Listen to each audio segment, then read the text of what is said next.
नमस्कार दोस्तों, वेलकम। स्वागत करता हूँ आप सभी का एक बार फिर से दिनांक 24 अगस्त 2020 के करंट अफेयर्स में। तो चलिए आइए शुरुआत करते हैं गीता के ज्ञान के साथ में, जैसा कि हम हमेशा करते हैं। तो दोस्तों, पांचवा अध्याय 7वां श्लोक। योग युक्तो है विशुद्धात्मा विजितात्मा जितेंद्रिय सर्वभूतात्म भूतात्मा कुर्वन्नपि न लिप्यते। बहुत ही सिंपल सा श्लोक है। पीछे हम कर्म योग के बारे में बात कर रहे थे दोस्तों। दरअसल कुछ विशेषताएं हैं, अगर वो व्यक्ति धारण कर लेता है तो कर्म करते हुए भी जो है वो कर्मों से अलग रहेगा। क्या क्या है? योग युक्त, अर्थात जिस व्यक्ति ने अपने जीवन में योग को धारण कर लिया है। योग शब्द आप समझते हो ना, युज धातु से बना है, इसका मतलब जोड़ना होता है। योग का मतलब होता है आत्मा का परमात्मा से मिलन। तो हमारे यहाँ पर जो योग पद्धति है ना, ये हमको हमको यही तो काम करती है, सांसारिक राग मोह माया द्वेष से विलग करते हुए और ईश्वर की प्राप्ति में हमारी मदद करती है। अगला शब्द लिया है विशुद्ध आत्मा। तो ऐसा व्यक्ति जो योग से युक्त है, अर्थात जो ईश्वर की प्राप्ति के लिए निरंतर प्रयास कर रहा है, और जो विशुद्ध आत्मा है। विशुद्ध आत्मा, आत्मा मतलब हमारे मन, मन के शुद्धता की बात यहाँ पर की गई है। तो मन की या आत्मा की शुद्धता हमारी कब होगी? जब हम राग द्वेष से रहित होंगे। क्यों? अगर किसी चीज में आसक्ति है पदार्थ में, तो उसकी प्राप्ति के लिए इच्छा होगी। और ऐसे परिस्थिति में क्या होगा? आपका मन एक ओर झुकेगा, मतलब वो आपको मिले इस ओर आप झुकोगे। भले ही उसको चाहने वालों की जरूरत लाखों हो और जरूरत भी ज्यादा उनकी, ठीक है। हो सकता है किसी और को आपसे ज्यादा उसकी जरूरत है, लेकिन चूंकि आपका राग उस चीज में है, तो ऐसी परिस्थिति में आप उसको ज्यादा चाहोगे, उसकी प्राप्ति के लिए प्रयास करोगे। तो विशुद्ध आत्मा वो व्यक्ति है जिसके मन में राग द्वेष नहीं है, पूर्ण रूप से शुद्ध भाव से वो अपने कर्तव्यों को करता है। विजित आत्मा मतलब जिसने अपने आप को विजित कर लिया है, मतलब जिसने अपने मन पर, अपनी इंद्रियों पर, सब पर नियंत्रण किया है। और इसीलिए आगे जितेंद्रिय शब्द भी लिखा है। जितेंद्रिय कौन? जो अपनी इंद्रियों को जीत चुका है। तो ये चार तरह के गुण जो धारण कर लेता है वो व्यक्ति।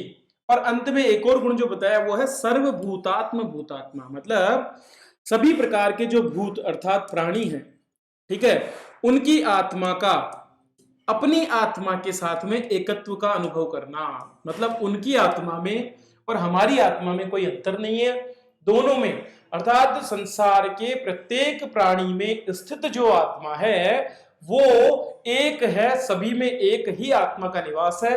और यदि ये बात कोई व्यक्ति जान लेता है तो किसी भी व्यक्ति के प्रति, क्योंकि आपकी आत्मा दूसरे की आत्मा के बराबर है, तो आपका उससे कोई द्वेष नहीं होगा, कोई राग नहीं होगा, किसी तरह से आपका उसके प्रति कोई गलत विचार कभी नहीं आएगा। एकात्म को जो अनुभव कर लेता है वो व्यक्ति कुर्वन, ठीक है, कुर्वन अपि, अर्थात कुर्वन अपि, करते हुए भी, काम को करते हुए भी जो है लिप्यते, अर्थात उसमें लिप्त नहीं होता। अर्थात काम तो वो करेगा, लेकिन फिर भी उसके कर्म फलों से या उस कर्म से वो लिप्त नहीं होता। वो यही मान करके कर्म कर रहा था कि करता है कि एक आत्मा जो है दूसरी आत्मा के लिए कर्म कर रही है, ठीक है। चलिए, तो आप इस चीज को ध्यान दें कि हर एक संसार का जो व्यक्ति है वो उतना ही महत्वपूर्ण है जितने कि आप हैं, ठीक है। उसी हिसाब से हमारा व्यवहार लोगों के प्रति होना चाहिए। प्रश्नों की शुरुआत सबसे पहले अवार्ड्स के साथ करते हैं। राजस्थान के अर्जुन अवार्ड 2020 के लिए चयनित पैरा एथलीट संदीप चौधरी किस खेल से संबंध रखते हैं? दोस्तों, भाला फेंक के बेहतरीन खिलाड़ी हैं और कई पदक जो है अब तक ये जीत चुके हैं। तो कल घोषणा कर दी गई है दोस्तों। इसकी भी मैं लिस्ट पूरी आपको दे दूंगा, एक अलग से वीडियो मुझे बनाना पड़ेगा उसके लिए भी, ठीक है। तो भाला फेंक जो है उसके अंदर संदीप चौधरी को यहाँ पर अर्जुन अवार्ड दिया जाएगा। तो पैरा एथलीट कैटेगरी में इनको अवार्ड दिया गया है। राजस्थान के झुंझुनू जिले का जो खेतड़ी क्षेत्र है, जो तांबे के उत्पादन के लिए प्रसिद्ध भी है, वहां के मेहाड़ा जाटुवास गांव में वे रहते हैं। उनका जो है जन्म स्थान है और वहां से जो है वो निकले हैं। जेवलिन थ्रो के पैरा एथलीट हैं और 2020 के लिए उनको अर्जुन अवार्ड दिया गया है। संदीप ने इंडोनेशिया के जकार्ता में 2018 में एशियाई पैरा खेलों में भाला फेंक विश्व स्पर्धा में स्वर्ण पदक जीता था। कहां पर? जकार्ता एशियाई खेलों में। अंतिम जो स्पर्धा है वो यही हुई है, इसके बाद कोई बड़ी स्पर्धा अभी तक नहीं हुई है। नवंबर 2019 में दुबई में जो आपका पैरा वर्ल्ड एथलेटिक्स चैंपियनशिप होती है, उसमें इन्होंने F64 कैटेगरी में 66.18 मीटर भाला फेंक करके एक बार फिर स्वर्ण पदक जीता। और फ्रांस में जो है विश्व चैंपियनशिप में भी उन्होंने रजत पदक जीता था। रियो ओलंपिक में वे चौथे स्थान पर रह गए थे और अब वो, उनकी उम्मीद है कि टोक्यो ओलंपिक में आने वाले समय में वो अपना अवार्ड जरूर जीतेंगे, पदक जीतेंगे, ठीक है। इससे पहले अगर हम बात करें झुंझुनू से, तो 1982 में जो एशियाई खेल हुए थे, उनकी घुड़सवारी प्रतियोगिता के स्वर्ण पदक विजेता रघुवीर सिंह जो है वो अर्जुन अवार्ड से सम्मानित हुए थे। तो दूसरे खिलाड़ी के रूप में झुंझुनू से उभरे हैं संदीप चौधरी, जिनको अर्जुन अवार्ड जो है दिया गया है। अर्जुन अवार्ड के अंतर्गत 5 लाख रुपए की राशि जो है दी जाती है, और खेलों की दृष्टि से दूसरा सबसे बड़ा पदक है। इससे बड़ा पदक हमारा राजीव गांधी खेल रत्न माना जाता है, जिसको सबसे सर्वोच्च पदक जो है माना जाता है। कृषि के क्षेत्र में दोस्तों लगातार नई तकनीकों का प्रयोग हो रहा है, और इसी क्रम में अभी हाल ही में एक पद्धति को बढ़ावा दिया गया झारखंड में, जिसका नाम है एसआरआई पद्धति। आपको बताना है कि एसआरआई पद्धति जो है किस फसल के लिए उपयोग होती है। आंसर होगा धान, अर्थात चावल की फसल। चावल की फसल के लिए एसआरआई पद्धति का प्रयोग होता है। श्री पद्धति इसको बोला जाता है। क्या है ये पद्धति? दरअसल ये कहा जाता है कि एसआरआई की पद्धति जो है ये आपके गेहूं की जो जैविक कृषि है उससे भी ज्यादा बड़ी अच्छी मानी जाती है। तो आंध्र प्रदेश में पहले इसको लागू किया गया था सबसे पहले 2003 में, और वहां उसके बाद तमिलनाडु, पुडुचेरी जैसे क्षेत्रों में जहां कृषि के अंतर्गत चावल का उत्पादन बहुत होता है। उसके बाद झारखंड में भी जो है इस एसआरआई अर्थात system of rice intensification, intensify करने का मतलब होता है गहन करना, गहन कृषि। तो राइस इंटेंसिफिकेशन की जो ये योजना है, जिसको संक्षेप में एसआरआई कहा जाता है, उसका प्रयोग यहां पर किया गया है। इस परियोजना के लाभ क्या है? एक तो इससे मृदा उत्पादकता बढ़ती है, जल उपयोग की दक्षता, जिन क्षेत्रों में पानी की बहुत कमी है, क्योंकि धान की फसल के लिए पानी की बहुत ज्यादा जरूरत होती है, तो पानी की कमी वाले क्षेत्रों में भी आप धान का प्रयोग उत्पन्न कर सकते हो। श्रम शक्ति की लागत कम हो जाती है, और जो पूंजी आपको आवश्यक होती है उसमें भी जो है कमी आती है। तो एक लाभदायक जो है फसल के रूप में विकसित करने का काम ये पद्धति करती है। इस पद्धति से उगाई गई फसल परंपरागत विधि से उगाई गई फसलों की अपेक्षा 10 से 30% अतिरिक्त पैदावार जो है देती है। अलग अलग क्षेत्रों में इसकी मात्रा अलग अलग है। जो श्री पद्धति है, इसके अंतर्गत न केवल अतिरिक्त उपज मिलती है, बल्कि 50% तक पानी बचता है, 90% तक बीज बच जाता है, मृदा अच्छी होती है, 30 से 40% रासायनिक उर्वरकों की बचत होती है, और निवेश भी कम होता है। शुरुआत कहां से हुई? 1983 मेडागास्कर, ठीक है, द्वीप समूह है आपके जो दक्षिण अफ्रीका है, ठीक है, उसके यहीं पर जो है ये मेडागास्कर द्वीप समूह है। तो आशा अंतरिक्ष से होते हुए जब आप आते हो, पहली बार इस तकनीक को विकसित किया गया 1983 में मेडागास्कर में, और इसका परीक्षण अब तक चीन, Indonesia, Cambodia, Thailand, Bangladesh, Sri Lanka, Bharat ऐसे बहुत से देशों में हो चुका है। आंध्र प्रदेश में 2003 में सबसे पहले इसको लागू किया गया, और उसके बाद में पूरे देश में जो है कई स्थानों पर इसको अभी तक अपनाया गया है, और इससे काफी फायदा भी किसानों को हो रहा है।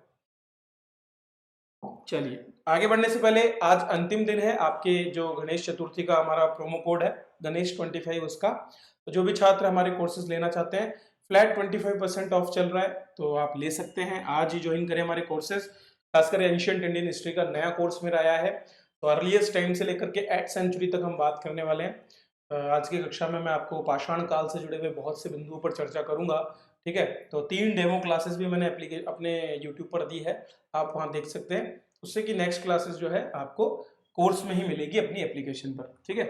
इसके अलावा ACF FRO के बहुत से कोर्सेज आप देख सकते हैं जो अवेलेबल है, उनको भी आप जरूर ज्वाइन कर लें अगर आप तैयारी कर रहे हैं, तो लास्ट टाइम में आपको ये कवर करने में काफी मदद करेगा। चलिए अगला प्रश्न देखते हैं दोस्तों। आदिवासी समूहों के लिए लगातार सरकार प्रयास करती है, और उनको मुख्य धारा से जोड़ने के लिए बहुत से प्रयास होते हैं, क्योंकि आज भी आदिवासी जो समुदाय हैं उनमें कई प्राकृतिक रूप से कई उनकी अपनी मान्यताएं प्रचलित होती है। ऐसी एक मान्यता भोपों की होती है, वहां पर जो इलाज होता है उसके लिए भोपा जो होता है ना, वे उसी की बात मानते हैं। आदिवासी आज भी जो है मुख्य धारा से जुड़े हुए नहीं है। कई क्षेत्रों में आप चले जाओ, राजस्थान के डूंगरपुर, सिरोही और प्रतापगढ़ और बांसवाड़ा, उदयपुर जैसे क्षेत्रों में अगर आप जाओगे, तो आप देखोगे वो आज भी अपनी ही मान्यताओं पर कायम है। तो भोपा जो है उनके इलाज का काम करता है। हालांकि उनके पास कई अच्छी तकनीकें भी होती है जो उन्होंने प्राकृतिक रूप से बनाई है, लेकिन इसके साथ साथ आवश्यक है कि आधुनिक समय के हिसाब से जो स्वच्छता के जो तरीके हैं और जो नए तरीके इलाज के हैं, उनसे भी आदिवासियों को रूबरू कराया जाए। और इसीलिए एक एम्स सेंटर में जो है सेंटर ऑफ एक्सीलेंस को मान्यता दी गई है, किसके द्वारा? जनजाति मामलात मंत्रालय द्वारा। कहा? एम्स, मैंने ऑप्शन ही नहीं दिया, ये होगा एम्स जोधपुर, ठीक है। एम्स जोधपुर में जो है एक सेंटर ऑफ एक्सीलेंस की स्थापना हाल ही में की गई है आदिवासी समुदाय के कल्याण के लिए। अब इस पर मैं थोड़ा सा डिटेल में चर्चा कर लेता हूं। तो एम्स जोधपुर में क्या किया जा रहा है, दरअसल यहाँ पर जो जितने भी अपने आदिवासी समुदाय के अपने तरीके हैं उनको विशेष करने का काम किया जाएगा। तो आदिवासी समुदाय के स्वास्थ्य आवश्यकताओं और समस्याओं को दूर करने के लिए और उनकी रुचि, प्रतिबद्धता और प्रयासों को ध्यान में रखते हुए जो हमारा आदिवासी समुदाय है, तो जनजाति कल्याण मंत्रालय ने ये शुरुआत की है और एम्स जोधपुर को centre of excellence for tribal जो हमारी जितनी भी कम्युनिटीज हैं उनके लिए मान्यता दी है। अब उन्होंने क्या किया, सबसे पहले चुना है सिरोही जिले को। आदिवासी बहुल सिरोही जिले को चुन करके और पायलट प्रोजेक्ट पर इन्होंने काम करना शुरू किया है। सिरोही नीति आयोग के एस्पिरेशन जिले के रूप में घोषित है, आकांक्षी जिले के रूप में। आकांक्षी जिले की अवधारणा नीति आयोग द्वारा दी गई है ऐसे जिलों के लिए जो सामान्य स्तर पर बहुत से मानकों में पिछड़े हुए हैं। तो इनको तीव्र गति से विकास करवाने के लिए ही एस्पिरेशन जिला घोषित करके और विशेष कार्यक्रम यहाँ पर आयोजित किए जाते हैं। आदिवासियों में भोपा जो होते हैं उनका सम्मान होता है और भोपा वहां स्वास्थ्य और बाकी सलाहों को जो है लोगों तक पहुंचाते हैं। अब भोपाओं को अगर हम प्रशिक्षण दे दें तो भोपे निश्चित रूप से जो हमारी नई पद्धतियां हैं उनको आदिवासियों तक पहुंचाने का काम कर पाएंगे। तो एम्स द्वारा भोपाओं को प्रशिक्षण दिया जाएगा और उसी के लिए 2 जून 2020 से ये प्रोजेक्ट शुरू किया गया है। ठीक है, तो अच्छा प्रोजेक्ट है, प्रश्न पूछा जा सकता है। दोस्तों, राष्ट्रीय आपदा प्रबंधन प्राधिकरण और टेरी, टेरी क्या है, द एनर्जी रिसर्च इंस्टीट्यूट। ठीक है, द एनर्जी रिसर्च इंस्टीट्यूट, पहले टाटा एनर्जी रिसर्च इंस्टीट्यूट हुआ करता था, 1974 में इसकी स्थापना की गई थी। ठीक है, और अभी इसको the energy and research institute कहा जाता है, नई दिल्ली में स्थित है। और ये काम क्या करता है, सतत विकास, ऊर्जा जरूरतों में दक्षता लाने और बाकी जितने भी ऊर्जा संबंधित जितने मामले हैं, ठीक है, उनको देखता है। शहरों में प्रबंधन किस तरह से होना चाहिए। तो राष्ट्रीय आपदा प्रबंधन प्राधिकरण जो हमारा है, national disaster management authority NDMA, उसके साथ मिलकर के टेरी ने एक flood early warning system, flood early warning system जो है वो विकसित किया है। और ये जो फ्लड अर्ली वार्निंग सिस्टम है इसको सबसे पहले पायलट प्रोजेक्ट के रूप में स्थापित किया है असम के गुवाहाटी में। तो असम के गुवाहाटी क्षेत्र जो है ये ब्रह्मपुत्र नदी की वजह से बाढ़ग्रस्त क्षेत्र के रूप में माना जाता है। ठीक है, और इसीलिए इसमें अब एक अर्ली फ्लड वार्निंग सिस्टम जो है वो लगाया गया है। अगर यहाँ पर सफल होता है तो आने वाले टाइम में पूरे देश में इसका उपयोग होगा। राष्ट्रीय आपदा प्रबंधन प्राधिकरण जो हमारा है उसने ऐसा काम किया है। ये सिस्टम मौसम जो विभाग हमारा है उससे पहले तो क्या लेगा डेटा, वर्षा का पूर्वानुमान, शहर की भौगोलिक स्थिति, नदियों की जल धारण क्षमता, जल निकास योजना और नालों की साफ सफाई। तो एक तो मौसम विभाग से वर्षा का अनुमान ले लेगा और बाकी जो वहां की स्थानीय जो भी जानकारी है, जैसे कि उस समय उस क्षेत्र में किस तरह से आपने जल निकासी का प्लान बनाया हुआ है, क्या वहां के नाले ढंग से साफ हुए हैं, इनका डेटा लेने के बाद में वो ये बताएगा कि इन द केस अगर बरसात होती है तो किस समय पर कितनी मात्रा में किसी क्षेत्र में बाढ़ आ सकती है। तो सिस्टम के ट्रायल के लिए उन्होंने असम के गुवाहाटी को लिया है। इसमें क्या होगा कि मान लीजिए अगर किसी क्षेत्र में साफ सफाई नहीं हुई है तो ये पता चल जाएगा कि उस क्षेत्र में कितनी मात्रा में बाढ़ आ सकती है। तो आप ट्रैफिक डाइवर्ट करके जो लॉस होने वाला है उसको आप रोक सकते हो। कई बार क्या होता है, बारिश से पानी भर जाता है, जैसे जयपुर में आपने देखा अभी हाल ही में नदियों हमारे नालों के और इनके साफ न होने की वजह से। यही कारण है, हमारे मेन होल्स खुले रहते हैं, जगह जगह कचरा सीवेज में जमा हुआ है, तो पानी जो है वो बह नहीं पाता। आपने रास्ते पूरे बंद कर दिए, प्राकृतिक रास्तों पर कब्जा कर लिया गया है। तो वो सारा मैनेजमेंट के आधार पर जो है ये सिस्टम काम करेगा। तो एक अच्छा सिस्टम है जिसको लागू किया जाएगा। दोस्तों, अगला प्रश्न देखते हैं। देश में गरीब कल्याण रोजगार अभियान 20 जून से शुरू किया गया था। ठीक है, और सरकार द्वारा जो हमारे प्रवासी हैं उन प्रवासियों को मदद करने के लिए ही इसको शुरू किया गया, क्योंकि बहुत से राज्य ऐसे हैं जहां पर प्रवासी लौट करके अपने घर आ चुके हैं और उनके लिए वहां कोई रोजगार नहीं है। तो उनको स्किल आधारित रोजगार उपलब्ध कराने के लिए 6 राज्यों में जहां पर सबसे ज्यादा प्रवासियों की मात्रा है वहां इसको लागू किया गया है। कौन कौन से राज्य हैं आपके? बिहार, झारखंड, मध्य प्रदेश, उड़ीसा, राजस्थान और उत्तर प्रदेश। ये जो उत्तरी 6 राज्य हैं इन सभी राज्यों में इस प्रोजेक्ट को शुरू किया गया है। 125 दिन का ये प्रोजेक्ट है और इसके तहत अब तक भारतीय रेलवे द्वारा गरीब कल्याण रोजगार अभियान में 6,40,000 से भी ज्यादा लोगों के लिए कार्य दिवस सृजित किया। मतलब इतनी मात्रा में काम उन्होंने दिया। तो बहुत से काम जैसे कि अपनी पटरियों के किनारे वृक्षारोपण करना, अपने संसाधनों की मरम्मत करवाना, ठीक है, पटरियों को और मजबूत बनाना, उनकी चौड़ाई के कारण, या जो भी काम है जो कि रेलवे से जुड़े हुए हैं, उनमें इन्होंने इस तरह का कार्य सृजन किया है ताकि स्थानीय लोगों को रोजगार मिल सके। अभियान 6 राज्यों के 116 जिलों में लागू है। कौन सा? गरीब कल्याण रोजगार अभियान। और रेलवे ने 165 से भी ज्यादा परियोजनाएं इन क्षेत्रों में लागू की है। केंद्र सरकार ने 20 जून को इसे लागू किया और इसका उद्देश्य था रोजगार सह ग्रामीण सार्वजनिक कार्य अभियान। मतलब एक तो रोजगार मिले और इसके साथ साथ गांव में जो भी सार्वजनिक कार्य हैं वो भी पूरे हो सके, दोनों का उद्देश्य इसमें था। इस अभियान के तहत टिकाऊ ग्रामीण बुनियादी ढांचा, मतलब परमानेंट ढांचे बनाए जाए, कुछ भी अब इसमें निर्माण हो सकते हैं, चाहे वो तालाब के निर्माण हो, चाहे वो पक्की सड़कों के निर्माण, कुछ भी निर्माण, उनके अंतर्गत जो है 50,000 करोड़ रुपए की राशि सरकार द्वारा खर्च की जाएगी। ठीक है, चलिए। तो दोस्तों ये थे आज के करंट अफेयर्स जिन पर हमने चर्चा की, और इनको आप याद कर लें। अच्छा लगा हो तो लाइक जरूर करें, शेयर करें अपने दोस्तों के साथ और बने रहे इसी तरह। Thank you.